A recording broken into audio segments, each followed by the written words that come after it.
Di sini saya akan menjelaskan beberapa hal tentang pendidikan teknologi dan vokasional sekaligus menyampaikan jawaban ujian tengah semester di mata kuliah kali ini.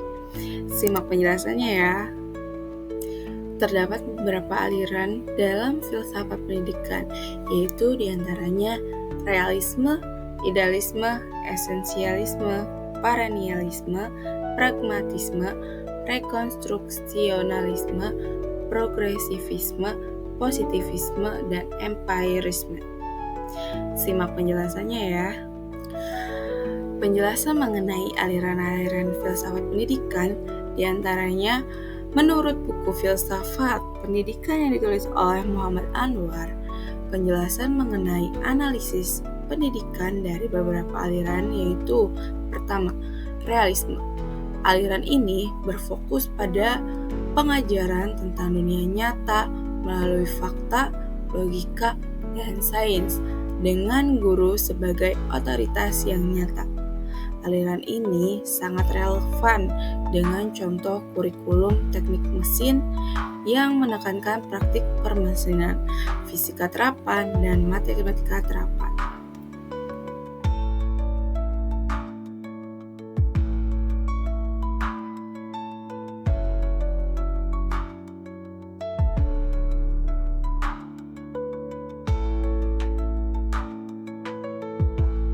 Yang kedua, aliran idealisme.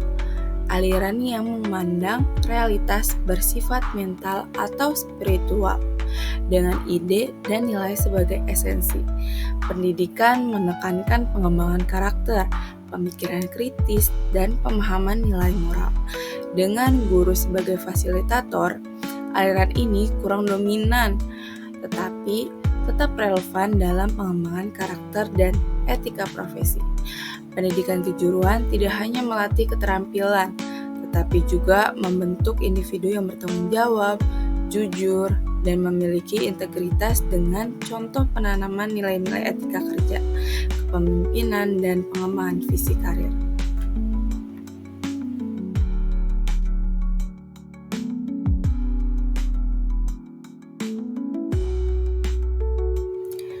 Yang ketiga, ada aliran esensialisme.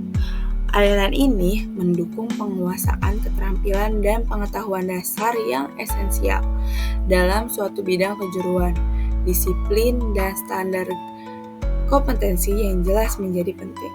Selanjutnya, ada aliran perennialisme. Perennialisme merupakan aliran yang kurang relevan. Perennialisme menekankan pada pengetahuan abadi dan klasik. Yang kurang dari aliran ini yaitu kurang sesuai dengan kebutuhan adaptasi cepat di dunia kerja. Namun, prinsip pengembangan kemampuan berpikir rasional tetap relevan dengan contoh pelatihan logika dan pemecahan masalah yang mendasari keterampilan teknis. Yang kelima, ada pragmatisme. Pragmatisme aliran yang sangat relevan dengan menekankan pembelajaran yang berpusat pada pengalaman dan pemecahan masalah. Pendidikan kejuruan idealnya memberikan proyek-proyek praktis, magang, dan simulasi di dunia kerja dengan contoh pembelajaran berbasis project atau PBL, Project Based Learning, dalam pembuatan produk atau jasa. Yang kelima, ada pragmatisme. Selanjutnya ada rekonstruksionalisme. Aliran ini aliran yang sangat relevan konteks pendidikan kejuruan yang responsif terhadap perubahan sosial dan industri. Pendidikan kejuruan harus menyiapkan siswa untuk menghadapi tantangan masa depan dan berkontribusi pada masyarakat. Contohnya, kurikulum yang menyesuaikan diri dengan perkembangan teknologi dan kebutuhan sebagai tenaga kerja terampil. Adapun aliran selanjutnya yaitu progresivisme. Progresivisme menekankan pembelajaran aktif dan relevan dengan minat siswa. Pendidikan kejuruan harus memberikan kesempatan bagi siswa untuk bereksplorasi serta berkolaborasi dan mengembangkan keterampilan yang relevan dengan dunia kerja. Dengan contoh pembelajaran kolaboratif dalam tim untuk menyelesaikan proyek pengembangan keterampilan abad 2021 atau komunikasi kolaborasi kreatif dan berpikir kritis. Selanjutnya ada aliran positivisme dan empirisme. Positivisme dan empirisme merupakan dua aliran yang menekankan pada pengetahuan yang terukur, teramati, dan teruji. Dalam pendidikan kejuruan, hal ini tercermin dalam penggunaan standar kompetensi, asesmen kinerja, dan evaluasi berbasis bukti. Empirisme menekankan pada pengalaman langsung yang sangat sesuai dengan praktik di pendidikan kejuruan. Dengan contoh penggunaan rubrik penilaian praktik, sertifikasi kompetensi, dan evaluasi efektivitas program pelatihan.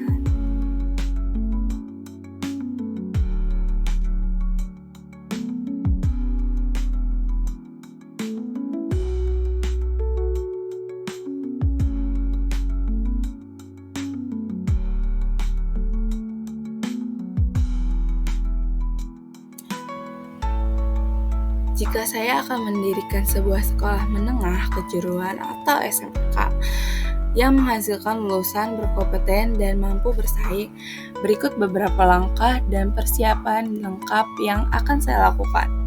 Simak baik-baik ya. Yang pertama, saya akan melakukan analisis pasar dan potensi dengan langkah mencari riset kebutuhan kerja dan potensi wilayah untuk tentukan program keahlian. Yang kedua ada visi misi tujuan dengan merumuskan cita-cita dan langkah strategis untuk membangun SMK. Selanjutnya ada pemilihan program yang unggul dengan menentukan program keahlian yang prospektif dan relevan. Yang keempat ada kurikulum berbasis kompetensi dengan menyusun kurikulum yang sesuai dengan standar industri. Yang kelima ada sarana prasarana yang memadai dengan menyediakan fasilitas modern sesuai dengan program keahlian. Yang keenam ada merekrut staf kompeten dengan memilih guru dan tendik yang berkualitas. Yang ketujuh ada kemitraan industri dengan mengambil langkah menjalin kerjasama dengan perusahaan untuk PKL, kurikulum, dan lain-lain. Yang kedelapan ada pembelajaran inovatif dengan menerapkan metode belajar yang aktif dan mengintegrasikan teknologi yang semakin berkembang. Yang kesembilan ada PKL terstruktur dengan menyelenggarakan praktik kerja lapangan yang relevan. Yang kesembilan ada uji kompetensi dan sertifikasi dengan mengambil langkah memfasilitasi siswa untuk mendapatkan sertifikasi. Yang ke-10 ada kembangkan soft skill, yaitu dengan mengambil langkah mengintegrasikan pengembangan karakter dan keterampilan non-teknis. Yang ke-11 ada penjaminan mutu, yaitu dengan membangun sistem evaluasi dan pendidikan kualitas. Yang ke-12 selanjutnya terdapat tracer study atau alumni dengan melakukan pelacakan lulusan dan membentuk jaringan alumni yang memungkinkan untuk siswa-siswa berkembang di dalamnya.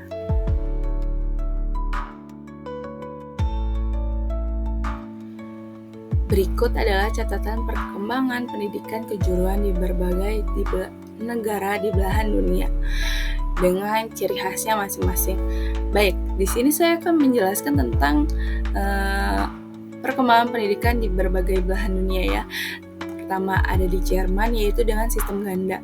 Di Jerman ini memilih dengan kombinasi sekolah dan perusahaan, yaitu fokus praktik dan transisi kerja yang mulus.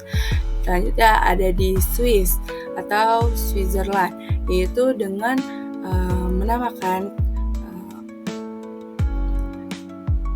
organisasinya dengan Federal VIT, yaitu mirip dengan Jerman, fleksibel, keterlibatan industri kuat, dan reputasinya yang tinggi.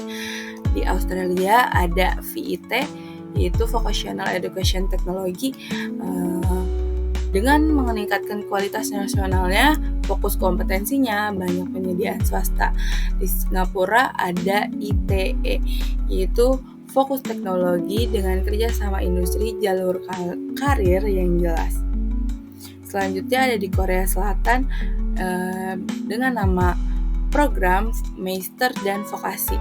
Magister yang unggul, teknis, dan kerjasama bersama industri-industri yang besar. Selanjutnya ada di Kanada dengan nama program yaitu magang dan sertifikasi, ataupun bisa disebut dengan apprenticeship dan trades certification. Di Kanada sendiri didominasi oleh magang dan standar yang sertifikasi yang luas. Di Finlandia terdapat nama program yaitu vokasi menengah atas, atau dengan disebut dengan di sananya yaitu Vocational Upper Secondary Qualification, yang mempelajari tentang berbasis kompetensi dan jalur kependidikan tinggi. Selanjutnya ada di Inggris, yaitu dinamai dengan Apprenticeships dan Kualifikasi Vocation, dengan fokus magang yang berkualitas dan disertifikasi penyedia. Selanjutnya ada di Belanda, yaitu dengan nama program Vocational Education and Training atau VIT. Bisa juga disebut dengan Middelburg Beroepsonderwijs, itu dengan keterlibatan industri yang kuat dan berbagai ketingkatan kualifikasi. Selanjutnya yang terakhir ada di Jepang. Di Jepang ini mengambil nama program Senmon Gakko dan Kogyo Koko, atau bisa disebut juga Vocational Specialist Training College and Vocational High School, dengan Senmon fokus keahlian spesifik dan Kogyo berfokus di kejuruan industri.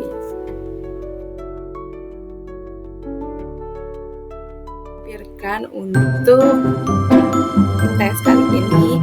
Thank you for watching. Bye bye.